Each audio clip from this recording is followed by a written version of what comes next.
لا حول ولا قوة إلا بالله العلي العظيم. حسبنا الله ونعم الوكيل، نعم المولى ونعم النصير.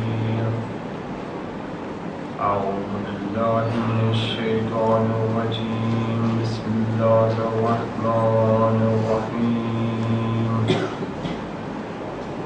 الحمد لله رب العالمين والعاقبة للمتقين. الجنة للمطيعين والنار للعاصين. الصلاة والسلام على أشرف الأنبياء والمرسلين سيد الأولين والآخرين سيدنا ومولانا أبي القاسم محمد اللهم صل على محمد وآل محمد صلى الله عليه وعلى آل بيته الطيبين الطاهرين المعصومين المظلومين المنتجبين، لا سيما بقية الله في الأرضين. روحي وأرواح العالمين له الفداء، ولعنة الدائمة على أعدائهم أجمعين من قيام يومنا هذا إلى قيام يوم الدين. أما بعد، فقد قال أبو الحسن الرضا عليه الصلاة والسلام: من جلس مجلسا وأحيا فيه أمرنا لم تمت قلبه يوم تموت القلوب. دونوں کہیے محمد وآلہ. اللهم صل على محمد وآل محمد. معزز حاضرین، عزیزوں، بزرگوں، نوجوانوں اور دوستوں، السلام علیکم ورحمۃ اللہ. وعلیکم السلام.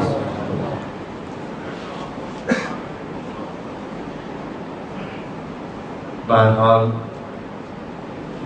میں سب سے پہلے ان ایام کی مناسبت سے جو بہت ہی اہم اور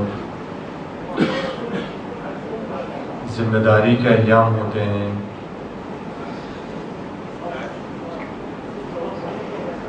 صاحب حقیقی یہ صف ازا کے جو حقیقی وارث ہے حضرت حجت اجل اللہ تعالیٰ فرج و شریف کی خدمت میں، اور اسی طرح رہبر معظم انقلاب اور تمام علماء اسلام اور اسلام حقیقی کے وارثین اور تمام مسلمین، خاص کر مومنین اور آپ حضرات کی خدمت میں تعزیت و تسلیت پیش کرتا ہوں. یہ ایام ایک اہم فرصت ہے، ایک اہم موڑ ہے انسان کی زندگی میں.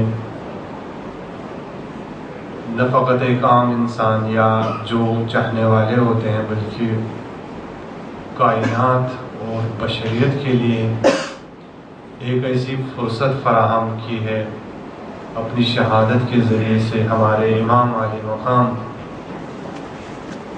علیہ الصلاۃ والسلام نے، کہ جس کی ہمیں نظیر اور مثل تاریخ میں نہیں. لیکن ان ایام کو اور ان دنوں کو ہمیں کس طرح سے استقبال کرنا چاہیے، کس طرح سے اپنی زندگی میں عملی کرنا چاہیے، اور کس طرح سے ان کا حق ادا کرنا چاہیے، اس سے ابھی تک ہم آگاہ نہیں ہوئے، یا اگر آگاہ ہو بھی چکے ہیں تو لیکن یقینی مرحلے تک نہیں پہنچے، وہ یقین حاصل نہیں ہوا۔ ابھی بھی ہم غافل ہیں اس حقیقت سے، ان ایام اور ان دنوں کی حقیقت کو درک کرنے سے۔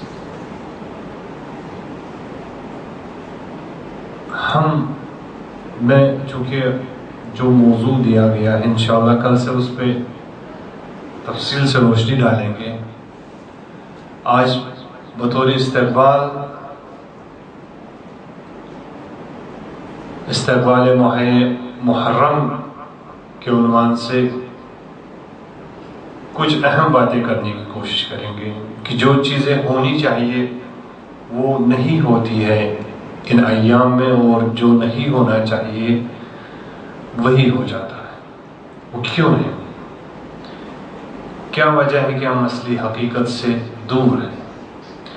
دیکھیں، ہم اپنی نجی زندگی میں بھی دیکھیں اور ہمارے معاشرے میں بھی جب ہم دقت نظر سے دیکھتے ہیں تو ہماری ہر کوشش اور ہر ممکنہ تلاش یہی رہتی ہے کہ ہماری زندگی میں تبدیلی ہو۔ ہم اس چیز پہ قانع نہیں ہوتے جو چیز کل ہمارے پاس تھی، بلکہ ہم چاہتے ہیں کہ ہم ہر نیا دن اور ہر لمحہ زندگی کا، ہر پہر جو ہے زندگی کا وہ پچھلے پہر سے بہتر ہو۔ ہماری زندگی میں نئی نئی چیزیں ہو، نئی نئی فیسلٹیز ہو، ہر چیز میں میری ترقی ہو، نہ فقط میری نجی زندگی بلکہ جو میری گھریلو زندگی میں بھی یہی چاہتا ہوں کہ میرا بچہ جو ہے اس کا ہر دن نیا ہو اور نئی شروعات ہو اس کی زندگی کے لیے، نئے موڑ ہو اس کی زندگی میں، اور نئی چیز وہ سیکھے، نئی چیز وہ جانے، نئی فیسلٹیز اس کے لیے میں فراہم کر سکوں۔ یہ میرے ہر گھر کے فرد کے لیے میں یہی سوچتا ہوں اور یہی کرتا ہوں اپنی زندگی میں، اور اس پہ کوئی شک نہیں ہے۔ یقیناً انسان کو کوشش کرنی چاہیے، تبھی تو امام ہفتم اور معصومین کا فرمان ہے کہ انسان کا ہر لمحہ، آنے والا ہر لمحہ پچھلے گزرنے والے لمحے سے بہتر ہونا چاہیے۔ امام فرماتے ہیں کہ من استبع یومہ فہو مغبون، یعنی جس کے دو لمحے، دو پہر، دو گھڑیاں جس کی ایک جیسی ہو، وہ گھاٹے میں، وہ غبن میں، وہ مغبون کا شکار ہو چکا ہے۔ انسان اگر چاہتا ہے اس گھاٹے سے نکلے تو اسے چاہیے کہ وہ ترقی کرے، اس کا دوسرا لمحہ پہلے گزرے ہوئے لمحے سے بہتر ہو۔ تو یہ مادی زندگی میں تو یہی کوشش رہتی ہے۔ اب کوئی شاذ و نادر بہت ہی کم اور قلیل ایسے افراد ملیں گے جو شاید اپنی ترقی کے بارے میں نہ سوچتے ہو۔ امام فرماتے ہیں کہ نہ فقط ومن کان یوم آخر یومہ شرہما فہو ملعون، امام فرماتے ہیں بلکہ نہیں، اگر ہو سکے کوئی ایسا بندہ ہمیں ملے کہ جس کا دوسرا دن اور دوسرا لمحہ گزرے ہوئے لمحے سے بدتر ہے، وہ نہ فقط گھاٹے میں بلکہ وہ ملعون ہے، وہ خدا کی رحمت سے دور ہے۔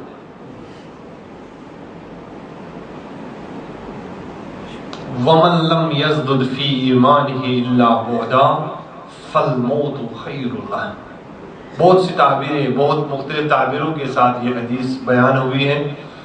فرماتے ہیں کہ جو اپنے ایمان میں، جو اپنی معرفت میں، جو اپنی بصیرت میں اضافہ نہیں کر پائے اور کچھ بھی اس میں تبدیلی نہیں آ رہی ہے، جس لمحے کی معرفت اور جو ایمان پہلے لمحے میں تھا وہی ایمان اور وہی یقین و معرفت و بصیرت دوسرے لمحے میں بھی، دوسرے دن بھی وہی پائی جاتی ہے، فالموت خیر لہ۔ امام معصوم فرماتے ہیں کہ ایسے شخص کے لیے زندہ رہنا بہتر نہیں ہے، بلکہ موت اس کے لیے سزاوار ہے۔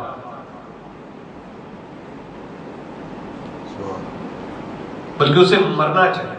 زندہ رہنے کا حق نہیں ہے ایسے انسان کو کہ جس کی معرفت میں اضافہ نہ ہو، جس کا پہلا لمحہ، دوسرا دن، تیسرا دن پہلے سال سے بہتر دوسرا سال نہیں ہے. جو ایمان کی سٹیج تھی، جس مرحلے میں اس کا ایمان پہلے سال میں تھا، لیکن اگلے سال بھی اس کا ایمان اسی مرحلے میں ہے. کہتے ہیں لم یزدد فی ایمانہ فالموت خیر لہ. اگر ایمان میں اضافہ نہیں ہو رہا ہے، اگر معرفت میں اضافہ نہیں ہو رہا ہے تو اس کے لیے موت بہتر ہے.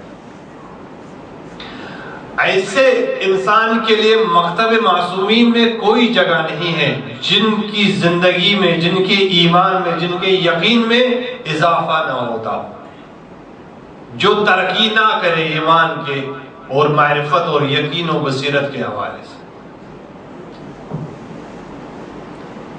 اور معرفت و بصیرت و ایمان و یقین کا سب سے اہم اور سب سے جو شدید، جس میں ایمان کو بڑھایا جا سکتا ہے، وہ یہی ایام، یہی فرصت ہے.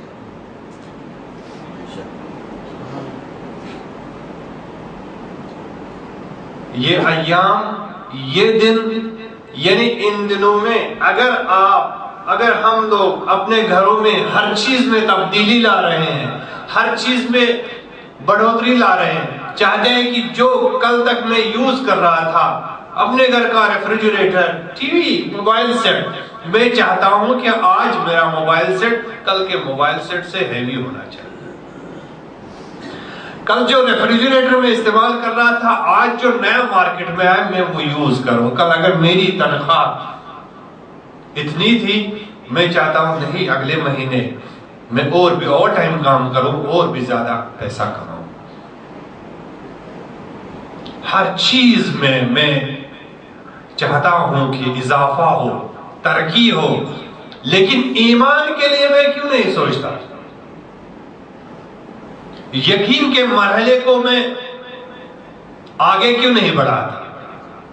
میں ہر چیز کی فکر میں رہتا ہوں، ہر چیز میں تبدیلی چاہتا ہوں، میں چاہتا ہوں ترقی کروں، لیکن ایمان اور یقین و بصیرت کے مرحلے میں کیوں سوچ نہیں پاتا؟ اس میرے پاس فرصت کیوں نہیں؟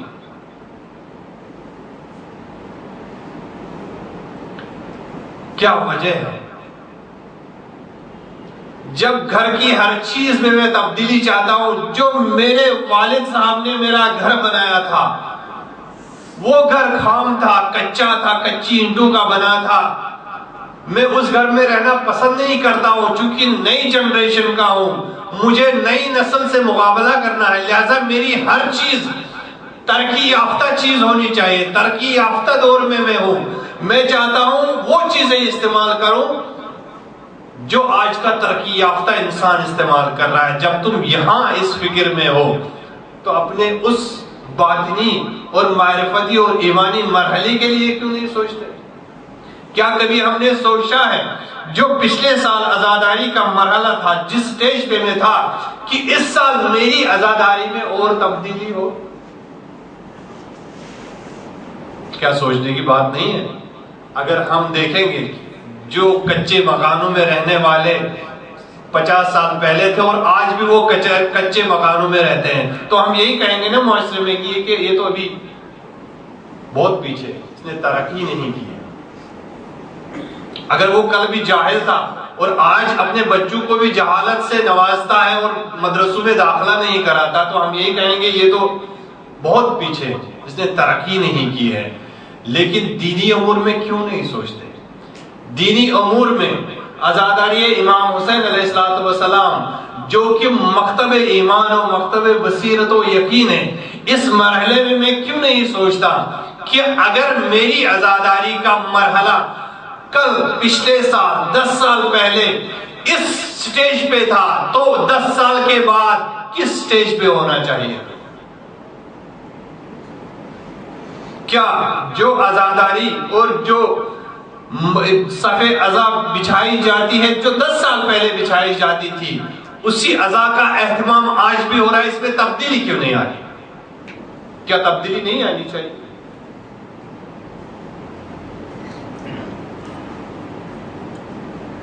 وہ حرکت کیوں نہیں ہے، وہ تحریک کیوں نہیں ہے ہمارے اندر؟ کیا وجہ ہے؟ کیوں ہم اس تحریک سے دور ہیں؟ کیوں ہم اس حرکت سے دور ہیں؟ یا بعض لوگ تو بیزار ہیں، اگر اس میں کوئی سی حرکت بھی آ جائے بعض لوگ تو بیزاری کا شکوہ کرتے ہوں کہ بھائی عزاداری امام حسین نے لہذا نہیں چھیڑنا چاہیے۔ وہی علم جو میدان کربلا میں علم اٹھایا گیا، جو علم لے کے نبی اکرم صلی اللہ علیہ وآلہ وسلم آئے تھے،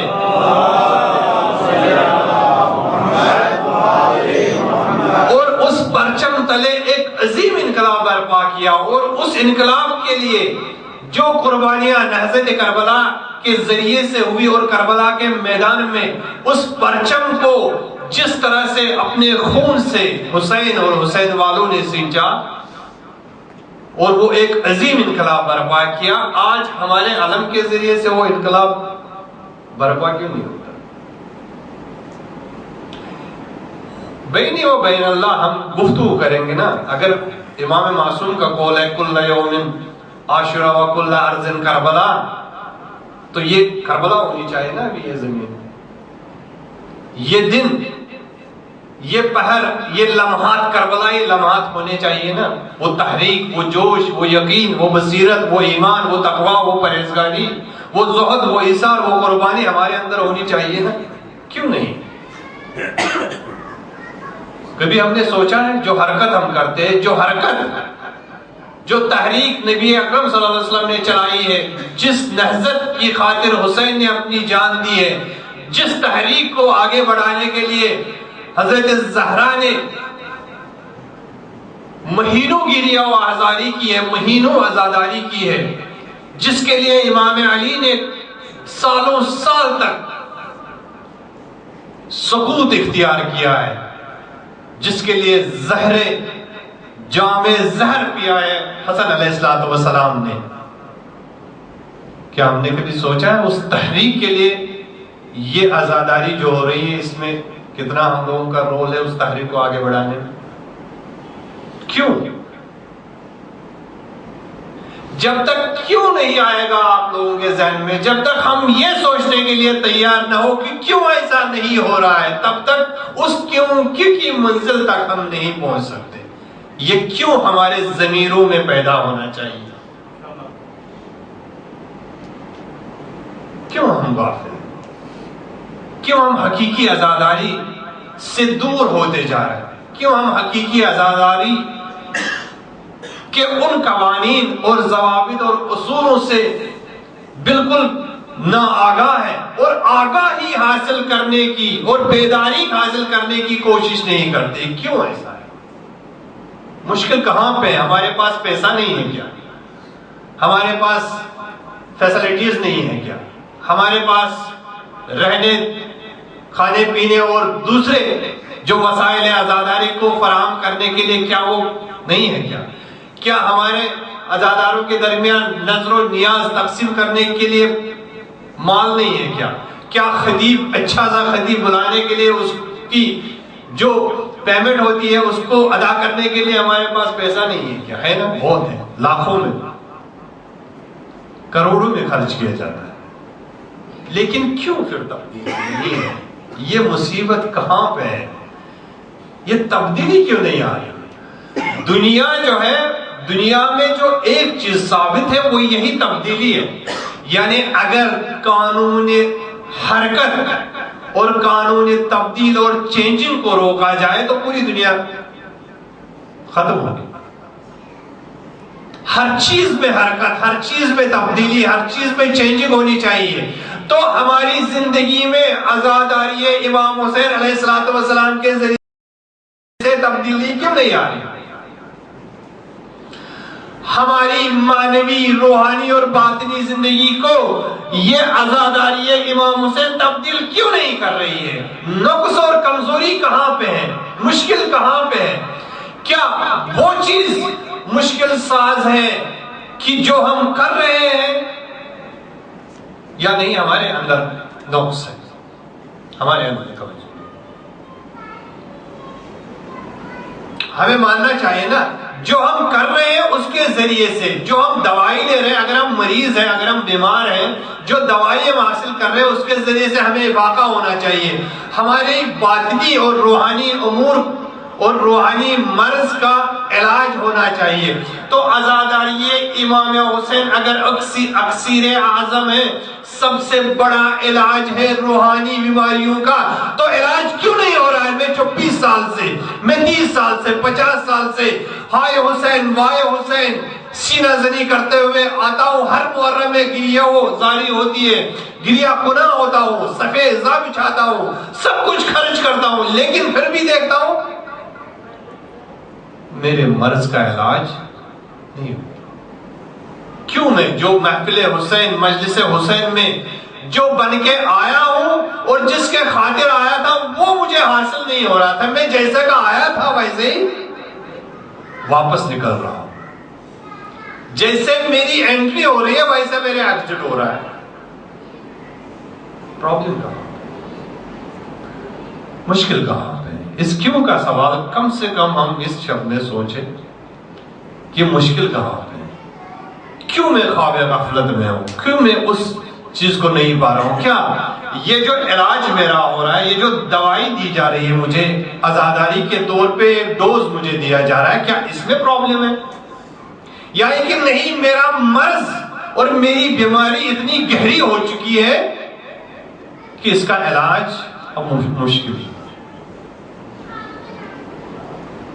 ڈھونڈنا چاہیے نا. عزاداری کا ایک فلسفہ یہی ہے، انسان کو اگر مغبون نہیں ہونا ہے، معصومین کہتے ہیں کہ مغبون ہے، انسان کو اگر ملعون نہیں ہونا ہے، انسان کو اگر موت کا شکار نہیں ہونا ہے تو انسان کو ترقی کرنی چاہیے. انسان کا ایک لمحہ دوسرے سے بہتر ہو. انسان کی کل کی عزاداری مومنین کی وہ آج کی عزاداری کے شبیہ نہیں ہونی چاہیے. اس میں اور تحرک ہونا چاہیے، اس میں اور ترقی ہونی چاہیے، اس میں اور گنجائش ہونی چاہیے کہ آپ کی بیماری جو ہے اگر کل تک آپ کو 10% علاج ملا ہے تو آج 20% کم سے کم تو ملے. کتنا معالجہ ہم کر رہے ہیں عزاداری کے ذریعے سے، کتنی بیماریوں کا علاج ہم نے عزاداری کے ذریعے سے کیا. میں معاشرے کی بات نہیں کروں، میں اپنی بات کروں. فی الحال جب میرا افاقہ نہیں ہو رہا ہے، میں اپنے مرض کو نہیں پہچان پا رہا ہوں، جب میں اپنے مرض کا علاج نہیں کر پا رہا ہوں تو معاشرے کی بات تو دور ہے نا. معاشرے کا مرحلہ تو دوسرا مرحلہ ہے. لہذا سب سے پہلے ہمیں اپنے آپ کو دیکھنا ہوگا، اپنے مرض کو پہچاننا ہوگا، اور جو عزاداری میں کر رہا ہوں اس کو سمجھنا ہوگا کہ یہ کس سٹیج کی ہے.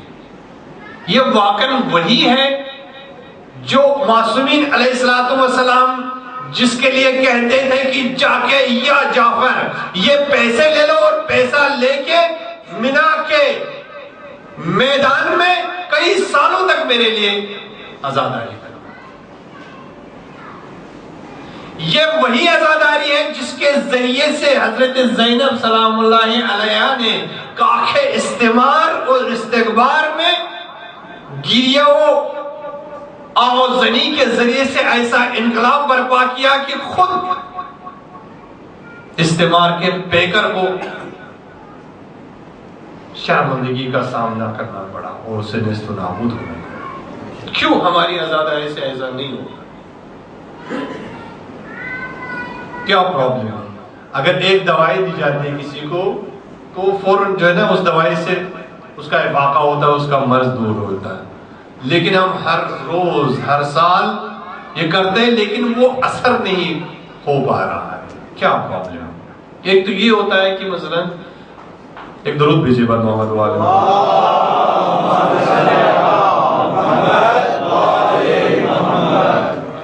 جو میں نے حدیث آپ لوگوں کے سامنے پیش کی تھی. بہرحال یہ کیوں اس کا جواب چاہیے ہمیں.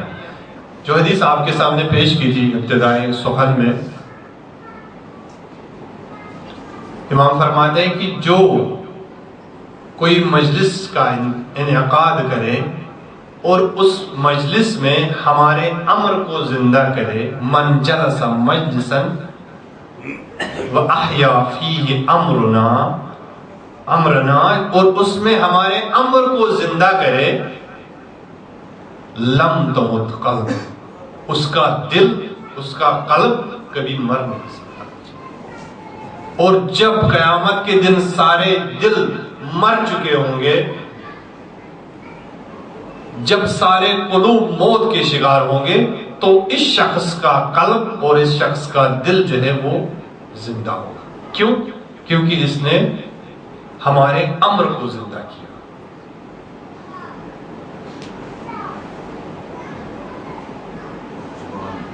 تو اگر امر معصوم، امر الہی کو زندہ کرنے سے مجلس میں ہمارے دل زندہ ہوتے ہیں، یہ معصوم کی بات ہے نا، معصوم کی بات نعوذ باللہ جھوٹ تو نہیں ہو سکتی نا۔ معصوم اگر ایسا کہہ رہا ہے تو یہ زندہ دلی ابھی بھی ہونی چاہیے نا، تبھی تو جب آج میں زندہ دل رہوں گا تب جا کے قیامت کے دن میں زندہ دل جو ہے نا دوبارہ اٹھایا جائے گا۔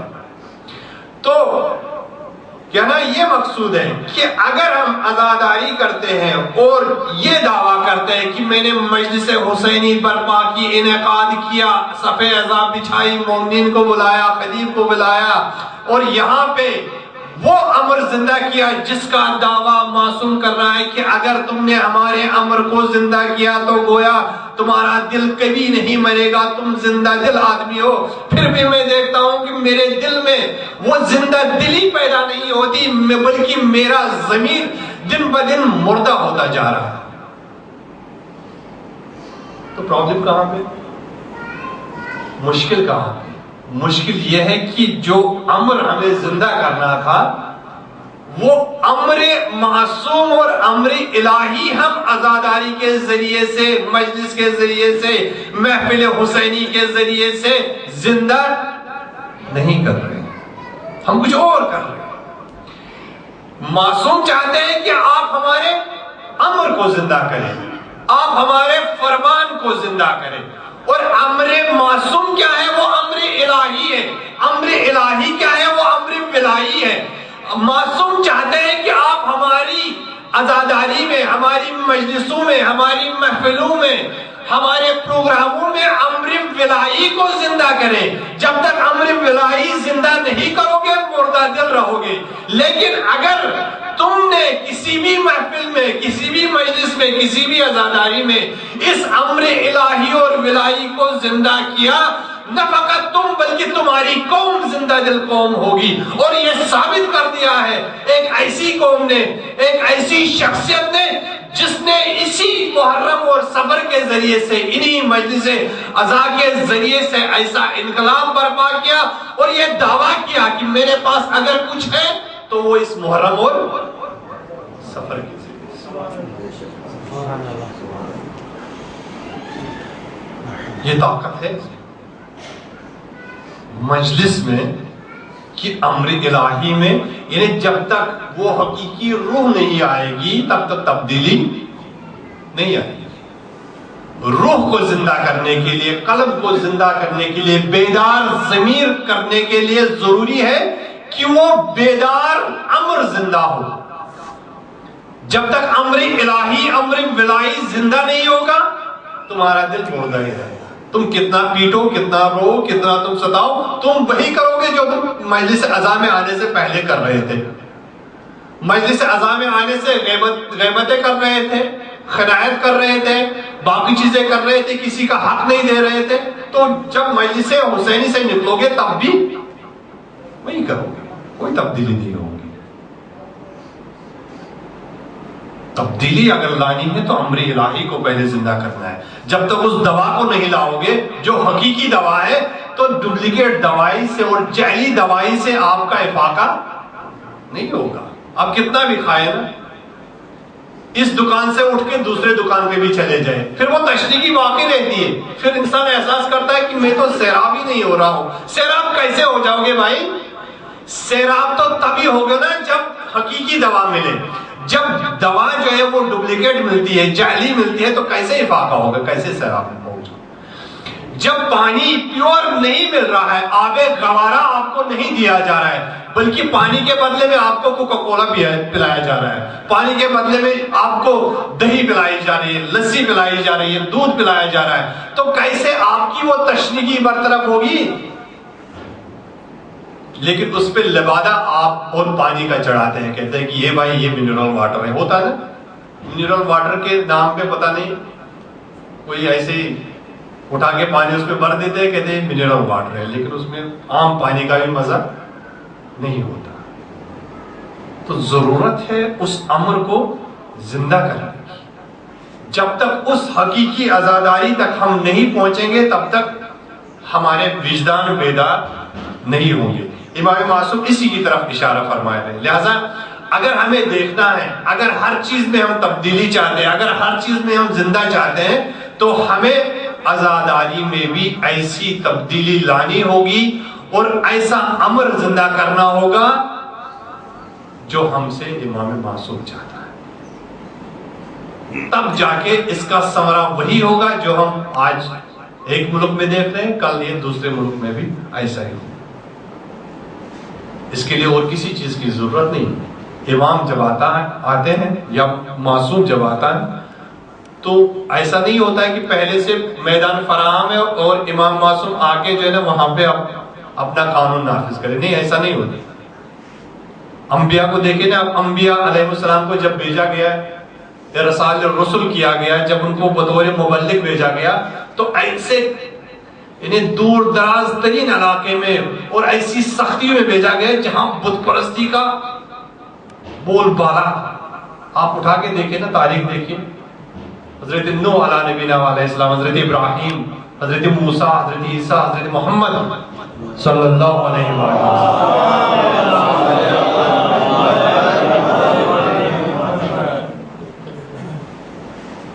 لہذا جب وہ روح ایجاد کریں گے، جب وہ امر الہی کو نافذ کرنا چاہیں گے، تو نافذ کے لیے یہ ضروری نہیں کہ پہلے سے راستہ ہم مارو، بلکہ راستہ بنانا پڑتا ہے۔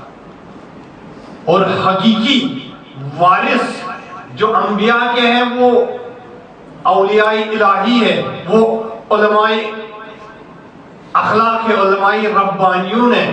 اور پھر جا کے اگر یہی علماء سے مراد یہ نہیں ہے کہ صرف وہ عالم دین ہے جس نے لباسہ پہنا ہو، نہیں، جو بھی حقیقت امر سے آگاہ ہو، جو بھی نبی اکرم کی رسالت اور معرفت کو سمجھتا ہو اور اس حقیقی پیغام کو پہنچانا چاہتے ہیں، اب میں سے ہر کوئی جو ہے وہ عزادار ایک مبلغ کی حیثیت رکھتا ہے۔ مجلس حسینی کو آپ کم نہ سمجھیں، بلکہ مجلس حسینی میں بیٹھنے والا ہر شخص ذمہ دار ہوتا ہے۔ مجھے اس پہ بحث نہیں کرنی کہ عزادار کی ذمہ داری کیا، بانی مجلس کی ذمہ داری کیا، آپ نے بہت کچھ سنا ہوگا اس حوالے سے، لیکن بات یہ کرنا چاہتا ہوں کہ اگر ہمیں اپنی زندگی میں تبدیلی لائی ہے، اگر ہم نے ہر زندگی کا اپنا سارا اسٹیٹس جو ہے وہ تبدیل کیا ہے، عزاداری کو بھی تبدیل کرنا ہوگا۔ عزاداری کو تبدیل کرنے سے مراد یہ کہ ہم جس سطح کی عزاداری کر رہے ہیں یہ وہ مطلوبہ عزاداری نہیں ہے کہ جو ہم نے اپنے ائمہ معصومین سے لی ہے، بلکہ یہ جو میں عاشورہ برپا کر رہا ہوں، یہ جو میں دوائی دے رہا ہوں، یہ جو میں اپنے مرض کا علاج ڈھونڈ رہا ہوں، یہ جو میں اپنے معاشرے کی مشکلات کا حل ڈھونڈ رہا ہوں، یہ میں اپنی عزاداری میں ڈھونڈ رہا ہوں، نہ کہ اس عزاداری میں جو امام حسین کی بہن شریکت الحسین جناب زینب سلام علیہ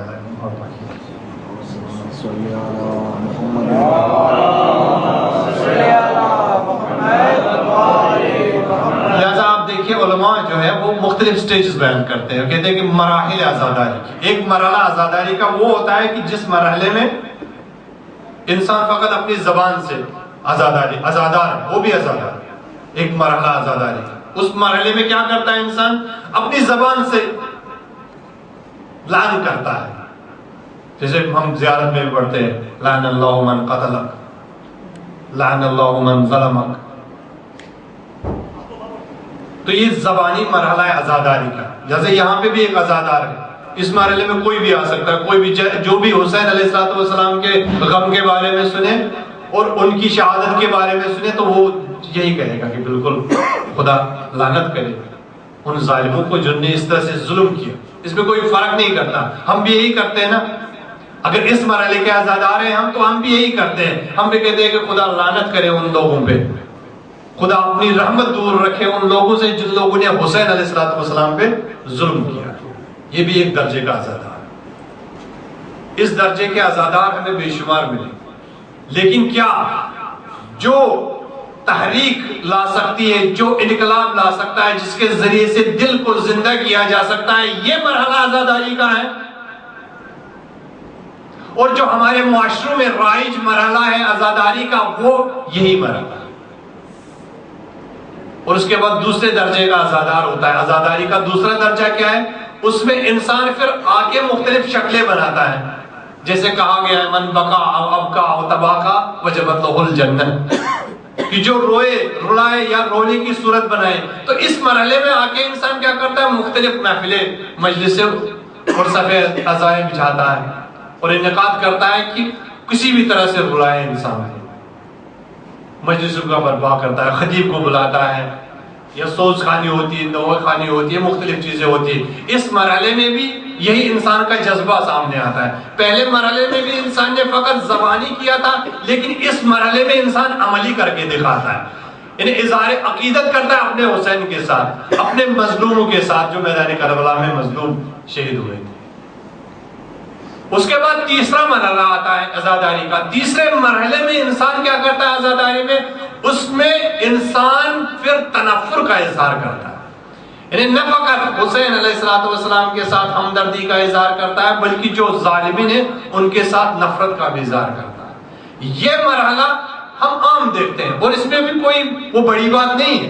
یہاں پہ عزادار اپنے آپ کو بڑا نہ سمجھے کہ میں بڑا ہو گیا یہ تیسرا مرحلہ پار کر کے. نہیں, یہاں پہ بھی وہی عاطفہ. یہاں پہ ممکن ہے کہ غیر مسلم بھی ہو, وہ بھی عزادار ہو اس مرحلے کا, وہ بھی اظہار ہمدردی کرے حسین علیہ السلام کے ساتھ اور آپ کے اصحاب کے ساتھ, اور جو ظالم ہیں ان کے ساتھ بیزاری کا اظہار کرے. اور ہوتا ہے ایسا ہی. اس مرحلے میں بھی انسان دوسروں کے ساتھ مشترک ہے, کوئی فرق نہیں کرتا. دوسرا بھی ایسا کرتا ہے, غیر مسلم بھی اگر ہو وہ بھی یہی کرتا ہے, وہ بھی اظہار ہمدردی کرتا ہے اور جو ظالم ہے اس کے ساتھ اظہار نفرت کرتا ہے. یہاں پہ بھی کوئی بڑا مارکا ہم نے طے نہیں کیا.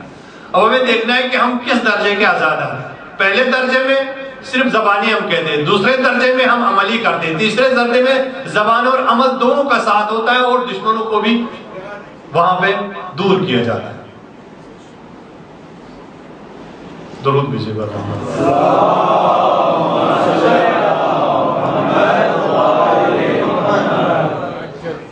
نعرہ تکبیر, نعرہ رسالت, نعرہ حیدری, نعرہ حیدری, حسینیت, حسینیت, یزیدیت, یزیدیت, بآواز بلند صلوات.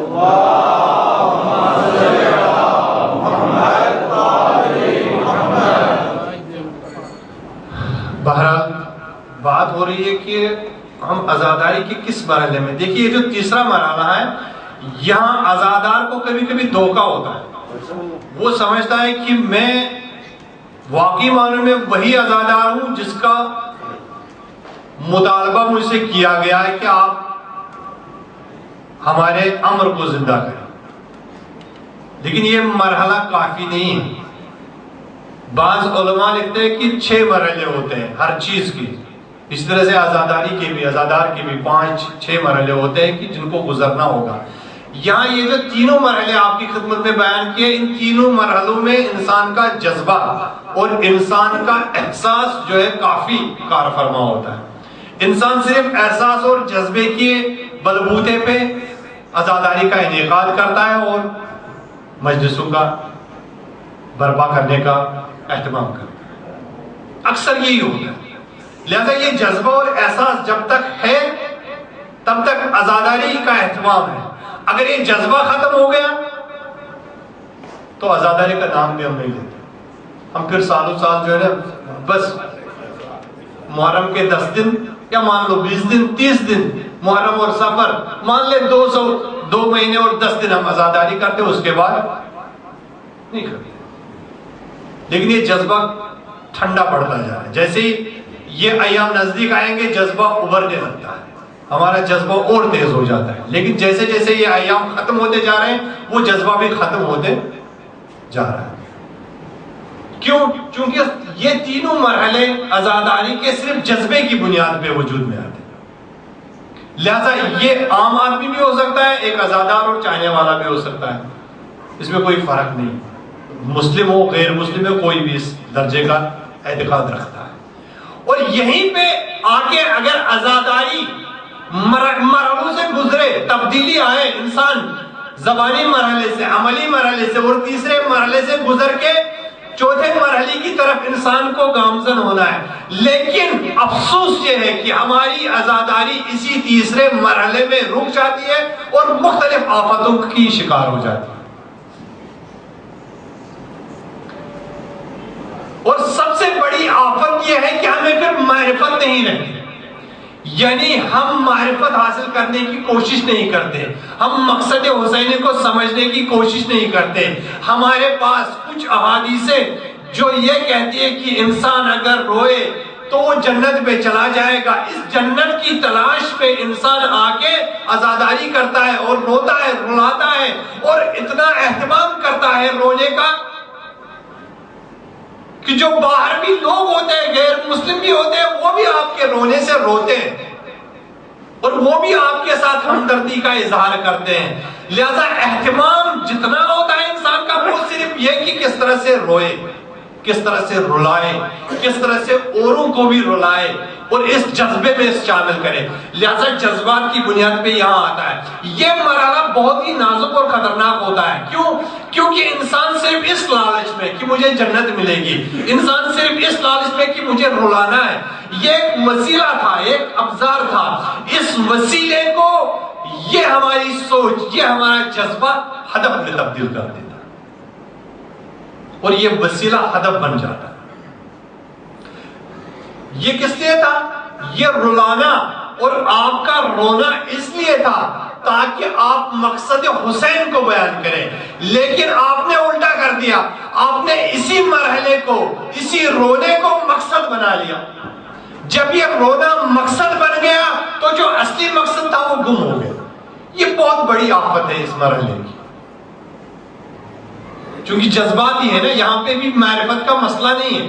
یہاں حسین کو دیکھتا ہے, لہذا جو ایک عام غیر مسلم بھی ہے, جو حسین کا چاہنے والا نہیں ہے, حسین کے مکتب سے اسے کوئی لگاؤ نہیں ہے, کوئی وابستگی نہیں ہے, چونکہ اس نے سنا ہے کہ حسین اور آپ کے اصحاب کو بے دردی کے ساتھ شہید کیا گیا اور آپ کے رونے کی وجہ سے انسان کو کل بہشت ملے گی, ثواب ملے گا, اجر ملے گا, تو وہ بھی کوشش کرتا ہے کہ وہ بھی روئے اور آپ کا ساتھ دے.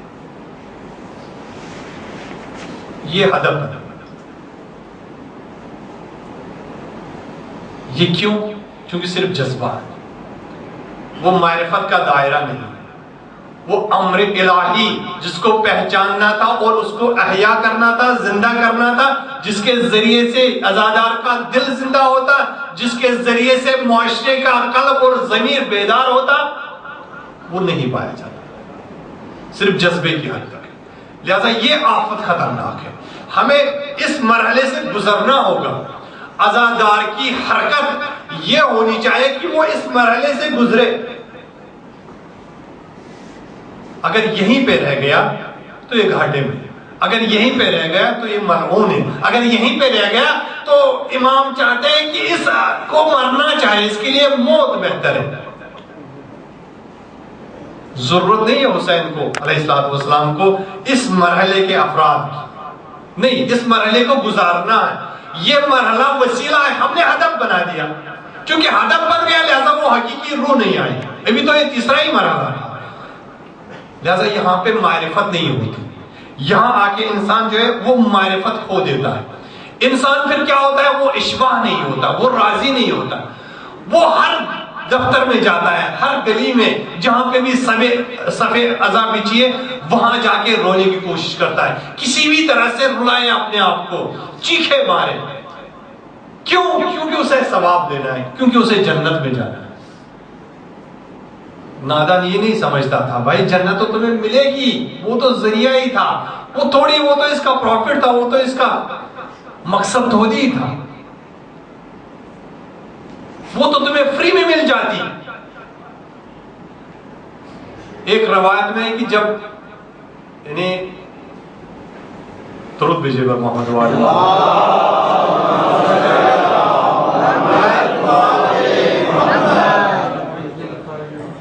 ایک مفسر ہے، وہ کہتے ہیں کہ ایک آیت شریفہ ہے کہ جس میں سورہ زمر کی آیت شریفہ ہے جس میں یہ کہا گیا ہے کہ کل کو جب مومنین ہوں گے، جو صالح افراد ہوں گے، ان کو کھینچ کے جنت میں لایا جائے گا۔ تو جہنم کے لیے تو ٹھیک ہے، وہ کہہ رہے تھے کہ میں سوچتا تھا جہنم کے لیے تو ٹھیک ہے بھائی، کوئی جہنم میں تھوڑی جانا چاہے گا، اس کو تو کھینچ کے ہی لائیں گے نا جہنم میں۔ کس سے کہیں گے جاؤ تمہارا یہ فائل جو ہے بہت ہی بری فائل ہے تمہاری، اور تمہارا نامہ اعمال جو ہے خراب ہے، لہذا تم کو جہنم میں جانا ہوگا، تو تھوڑی وہ اچھل کے اور کود کے جہنم میں جائیں گے، اس کو تو کھینچنا ہی پڑے گا نا۔ وہ کہہ رہے تھے کہ میرے لیے یہ سوال بنا تھا، بہت بڑا سوال تھا کہ اگر جہنمیوں کو تو چلو بھائی کھینچ کے لے کے جا رہے ہیں، لیکن یہ جنتیوں کو کھینچ کے لے کے جا رہے ہیں جنت کی طرف، یہ کیسے ہو سکتا ہے؟ جب انسان سے کہا جائے گا یہ تمہاری فائل ہے، جاؤ بھائی تمہیں جنت میں جاؤ، وہ تو اچھل کے جائے گا، وہ تو کود کے جائے گا۔ ہونا الٹا چاہیے تھا، لیکن یہاں جنت کے لیے بھی کہا گیا ہے کہ ان کو کھینچ کے جنت میں لے کے جائے۔ پھر میں نے بہار الانوار میں ایک روایت دیکھی جس میں یہ لکھا گیا تھا کہ جب سب کو جنت کا پروانہ دیا جائے گا اور مومنین سے کہا جائے گا جنہوں نے نیک اعمال انجام دیا ہو، عمل صالح انجام دیا ہو، ان سے کہا جائے گا یہ تمہاری فائل ہے، جاؤ بھائی جنت میں جاؤ۔ تو چونکہ وہ حسین کے چاہنے والے ہوں گے، لہذا وہ ایک درخواست کریں گے اپنے رب سے،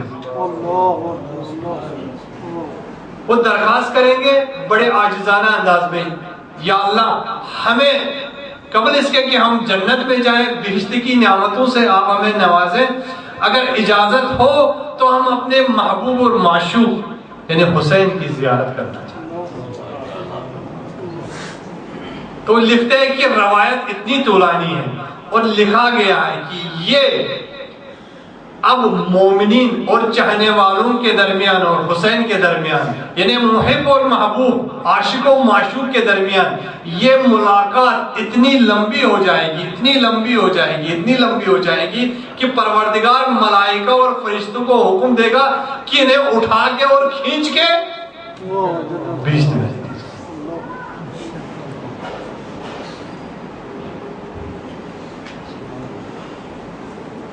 یعنی مومن وہ ہے، جیسے علامہ اقبال بھی کہتے ہیں اپنے اشعار میں،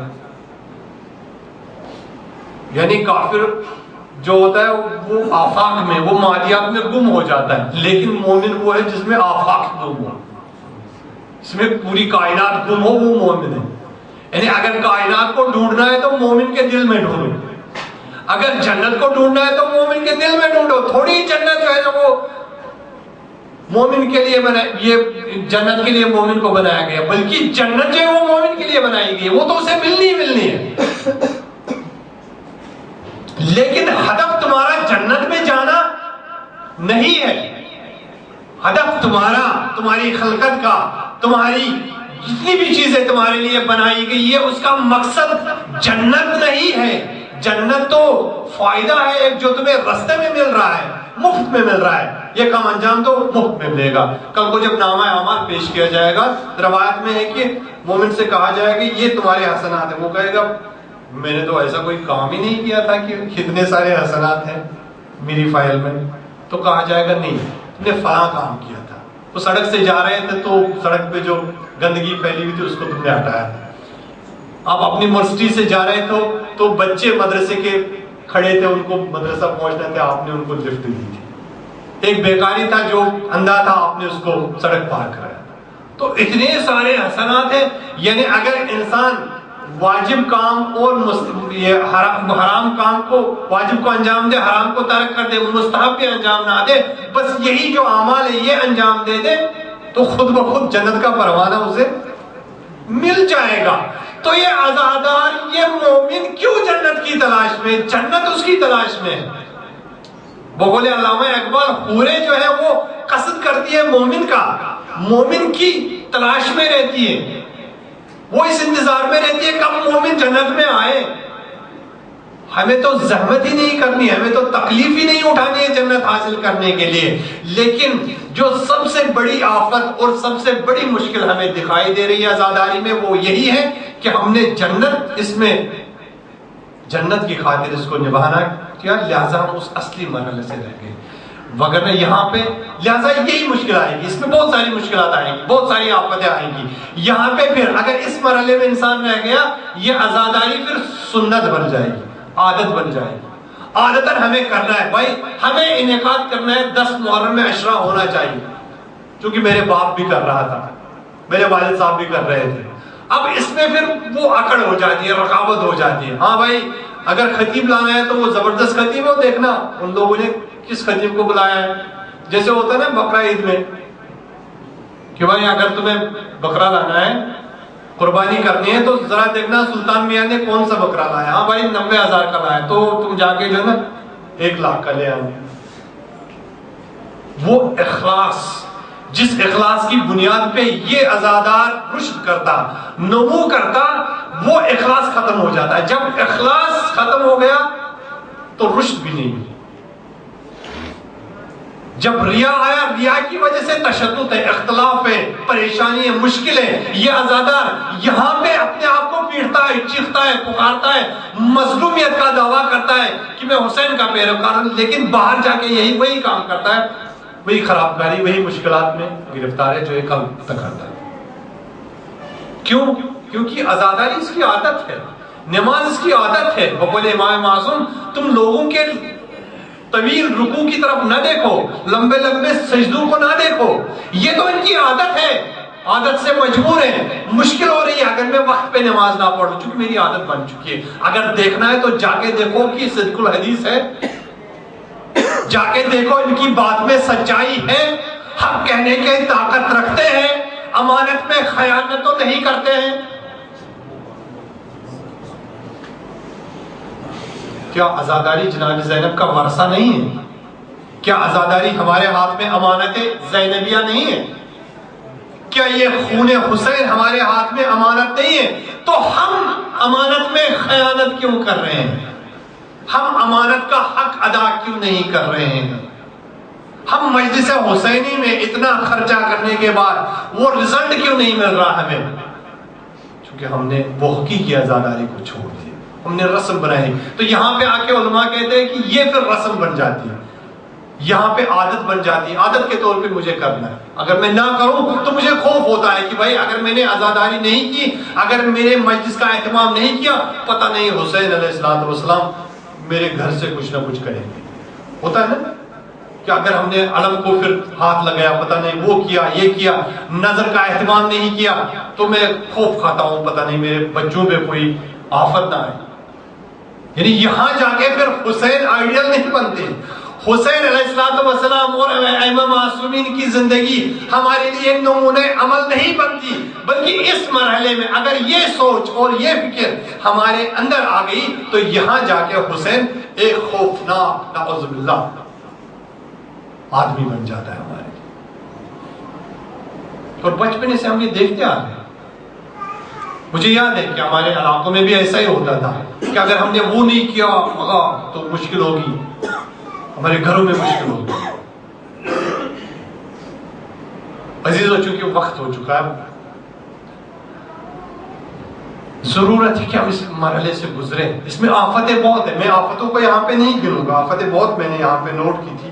پھر یہاں جا کے انسان حق ادا نہیں کرتا، بجائے کہ وہ اپنے مال کا خمس دیتا، اس مرحلے کی عزاداری میں وہ پیسہ وہ مجلس پہ خرچ کرتا ہے۔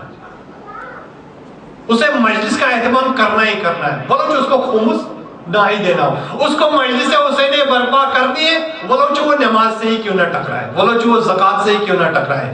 اس کو اسپیکر کا مثلاً اسپیکر پہ مجلس پڑھنی ہے ولو چو ہمسایوں کو عزت ہی کیوں نہ ہو. اس کو دستے جات اور ماتمی ازا دستے لے کے سڑکوں پہ نکلنا ہی ہے اور ٹریفک بند کرنا ہی ہے ولو چو 10 افراد ایمبولینس میں کیوں نہ کھڑے. یہ مشکل ہے, یہ مرحلہ بہت خطرناک مرحلہ, یہاں سے گزرنا ہوگا اس مرحلے سے, اور انسان کو چوتھے مرحلے میں آنا ہوگا. اگر چوتھے مرحلے میں انسان آ گیا, یہاں پہ انسان دیکھتا ہے کہ وہ معرفت کی منزل آتی ہے. انسان آتا ہے اس مرحلے میں, علماء کہتے ہیں یہ مرحلہ وہ مرحلہ ہوتا ہے, وہ سٹیج ہوتی ہے جہاں پہ ہدف نہیں ہے عزاداری بلکہ عزاداری ایک وسیلہ بن جاتا ہے. کس کے لیے؟ انسانی اقدار اور اسلامی تعلیمات کو اور اسلام ناب محمدی کو ترویج کرنے. یہ ہے چوتھا مرحلہ. اور پھر پانچواں مرحلہ, میں اس کی وضاحت نہیں کروں گا چونکہ وقت نہیں ہے. انشاءاللہ اگر کل وقت ملا تو اس میں ہم تھوڑی بہت اس کی گفتگو کریں گے کہ پھر پانچویں مرحلے میں انسان آ جاتا ہے, اور پانچواں مرحلہ جو ہے اس چوتھے مرحلے کی برکت سے وہ حرکت کا مرحلہ ہوتا ہے. اس میں انسان عاشورہ سے حرکت کرتا ہے اور مہدویت کے لیے وسائل فراہم کرتا ہے. یعنی یہ محفل اور مجلس حسینی ہے, لیکن جو تیار یہاں پہ سپاہی ہو رہے ہیں, جو عزادار یہاں پہ تیار ہوتا ہے, وہ سرباز امام زمان اور امام زمانہ امام حجت کا سپاہی بن جاتا ہے.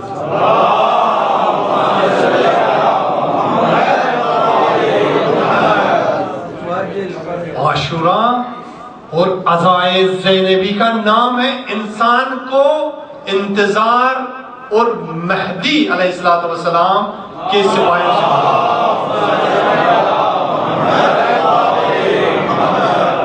یہ جان چاہیے, یہ یہاں پہ صحیح ہے. اب اگر من جلس مجلسا واحیا امرنا تو اس کا دل واقعی معنی میں نہیں مرے گا. یہ وجدان بیدار ہے. جب بیدار ہو گیا وجدان اور اس نے حکومت مہدی اجل اللہ تعالی فرجہ شریف کے لیے مجلس حسینی سے استفادہ کیا اور عزاداری حسینی کو اس حکومت کے لیے ایک وسیلہ بنایا جس حکومت کی وجہ سے پوری کائنات میں توحید پرستی کا پرچم لہرائے گا, تو یہ عزاداری انسان کے دل کو ہمیشہ کے لیے زندہ رکھے گی اور قیامت میں بھی اس کا دل زندہ رہے گا. یہ ضروری ہے. لہذا ہمیں جو حکم ملا ہے ائمہ معصومین علیہ السلام کی طرف سے وہ یہی ہے کہ جاؤ. وہ حسین علیہ السلام نے بھی جو حرکت کی تھی وہ اسی حوالے سے کی تھی. لہذا ہماری حرکت بھی جو گھروں سے ہونی چاہیے. مثلا حرکت کا ایک مسئلہ ہوتا ہے نا, ایک مبدا ہوتا ہے, ایک منتہا ہوتا ہے. حرکت کہیں سے کی جاتی ہے اور کہیں پہ ختم ہو جاتی ہے.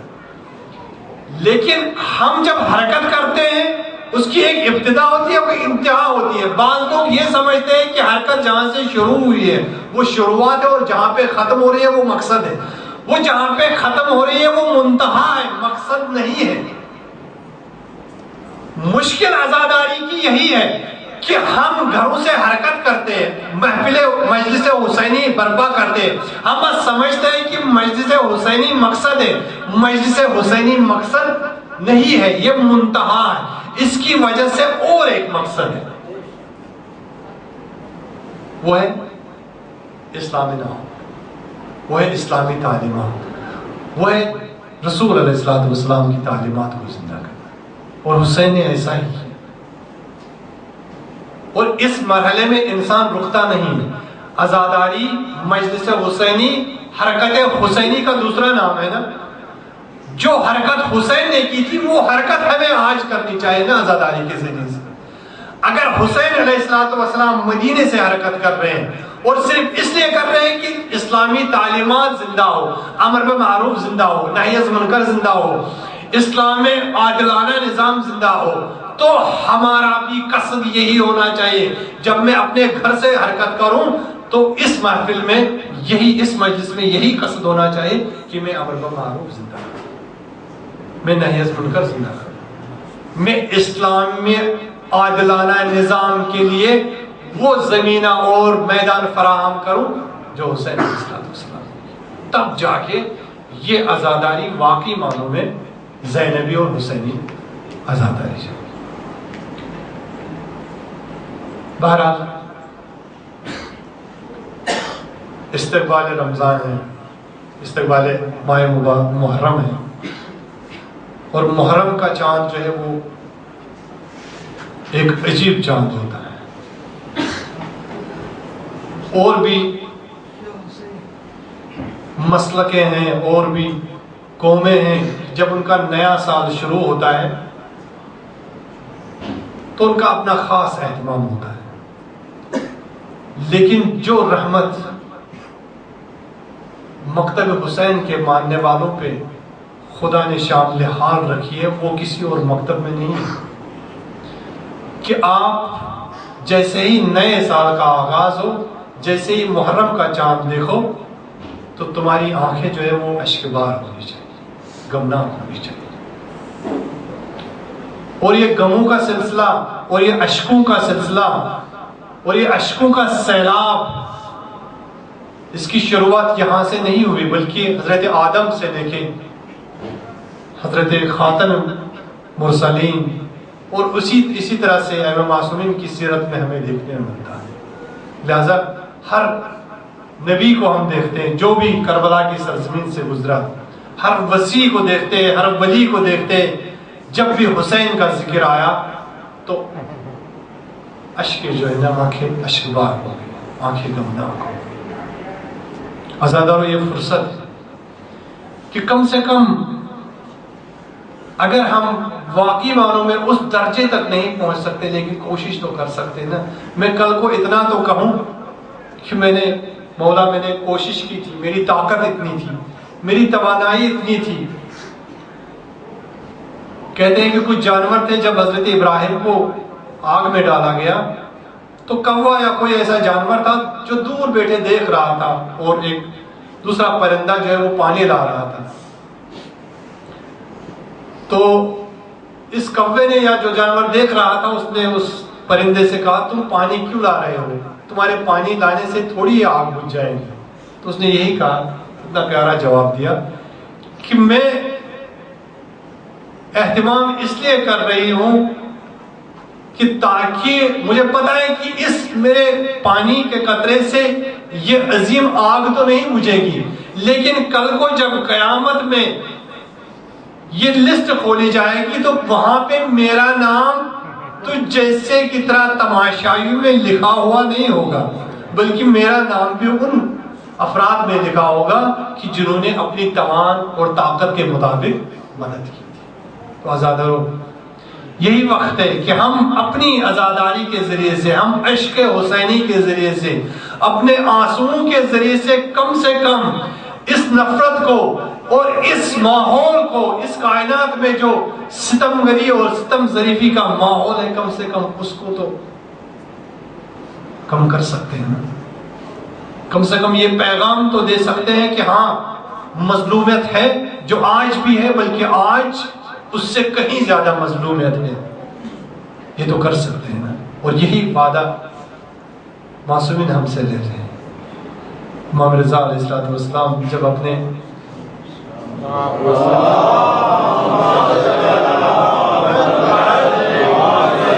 چاہنے والوں سے کہتے تھے کہ اگر رونا ہے میرے جد پہ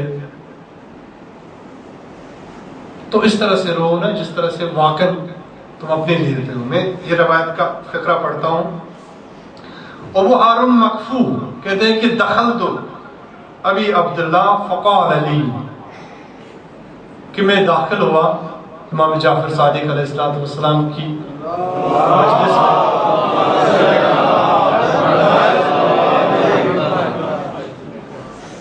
اور امام نے حکم دیا مجھے، فقال علی انشدنی، اے ہارون تم نوحہ خوانی کرو، نوحہ پڑھو ہمارے جد کا. فانشدتہ، تو میں نے نوحہ پڑھا جو میری توان میں تھا، جس طرح سے میں نے نہیں کیا. فقال، تو امام نے سر اٹھا کے کہا کہ لا، نہیں ابو ہارون، میں یہ نہیں چاہتا ہوں کہ اس طرح سے تم گریہ و آوازاری کرو، اس طرح سے نوحہ کرو. فقال لا کما تنشدون وکما ترسیہ عند قبرہ، اس طرح سے گریہ کرو، اس طرح سے نوحہ خوانی کرو، اس طرح سے مرثیہ پڑھو اور سوز خوانی کرو جس طرح سے تم قبر حسین علیہ السلام کے پاس جا کے گریہ کرتے ہو. آزاداران حسینی، آزادارو، یہ بہت ہی عجیب مرحلہ ہے اور عجیب قسم کی کشمکش ہے ہر عزادار کے دل میں کہ وہ روئے. جب بھی امام کے محضر میں مومنین آتے تھے تو امام کی خواہش یہ رہتی تھی کہ اس طرح سے روئے کہ جس طرح سے ایک خاتون اپنے جوان بیٹے کو کھو چکی ہے اور وہ اپنے جوان بیٹے کی موت کے غم میں کس طرح سے بلک بلک کے روتی ہے، کس طرح سے پھاڑ پھاڑ کے روتی ہے. تو انسان اور عزادار کو اس طرح سے رونا چاہیے اور اپنے غم اور غم حسین کا اظہار کرنا چاہیے. اور جب بھی امام کو کوئی موقع ملتا تھا اپنے اصحاب سے بات کرنے کا تو یہی فرماتے تھے کہ یا میرے چاہنے والوں، جب بھی تم کسی کے غم میں رونا چاہو گے، اپنا کوئی عزیز ہو، کوئی ہم وطن ہو، کوئی ساتھی ہو، کوئی شہید ہو، تو فبک للحسین، تو اگر رونا چاہتے ہو تو میرے جد امجد حسین پہ رو، حسین کی مظلومیت پہ رو، حسین کے اس غم پہ رو کہ جس غم کی خاطر حسین نے اپنا سب کچھ قربان کیا. اس حسین کی خاطر رو، اس حسین کی مظلومیت پہ رو جس نے میدان کربلا میں نہ فقط اپنی جان قربان کر دی بلکہ اسلام کی عظیم تعلیمات کے خاطر میرے جد نے ان تمام لاڈلوں کو پیش کیا. علی اکبر کی جوانی دی، علی اصغر کا گلا دیا، قاسم جیسا نوجوان دیا. آزاداران حسینی بلکہ یہاں پہ اکتفا نہیں کیا، جب ہم نے دیکھا کہ حسین اپنے ساتھ اپنی بہن کو بھی ساتھ لے کے جا رہے ہیں تو جب پوچھا گیا، کہا آزادارو، مجھے صرف اپنے خون نہیں دینا ہے، اگر مجھے کائنات تک اپنے نانا کے دین کی حفاظت کرنی ہے تو نانا کے دین کو صرف خون کی ضرورت نہیں بلکہ چادر بنت زہرا کے بغیر یہ تحریک جو ہے وہ کامیاب نہیں ہوگی. الا لعنت اللہ علی القوم الظالمین. تیعلم الذین ظلموا ایام منقلب ینقلبون. پڑھنے والے ہماری قلیل سے عزاداری کو قبول فرما، پڑھنے والے ہمیں حقیقی عزاداروں میں شمار فرما. پڑھنے والے یہاں جو بھی مومنین آئے ہیں واقعی معنوں میں وہ محبت اور عظمت حسینی ہے، وہ چاہت ہے، وہ لگن ہے. بس کچھ وسائل ہے، کچھ ایسی محرومیتیں ہیں جو آڑے آتی ہیں. پڑھنے والے ہمیں حسین کے حقیقی چاہنے والوں میں شمار فرما. پڑھنے والے ہماری اس تعزیہ اور اس عزاداری کو روز بروز ترویج فرما. پڑھنے والے جہاں بھی مومنین ہیں، جہاں بھی مسلمین ہیں، ان کی مشکلات کو حل فرما. پڑھنے والے عالم اسلام کی مشکلات کو حل فرما. پڑھنے والے ہمارے جو بھی ماتمی دستے ہیں، پڑھنے والے اس محرم میں جہاں کہیں بھی اہتمام کیا جا رہا ہے ان کی حفاظت فرما.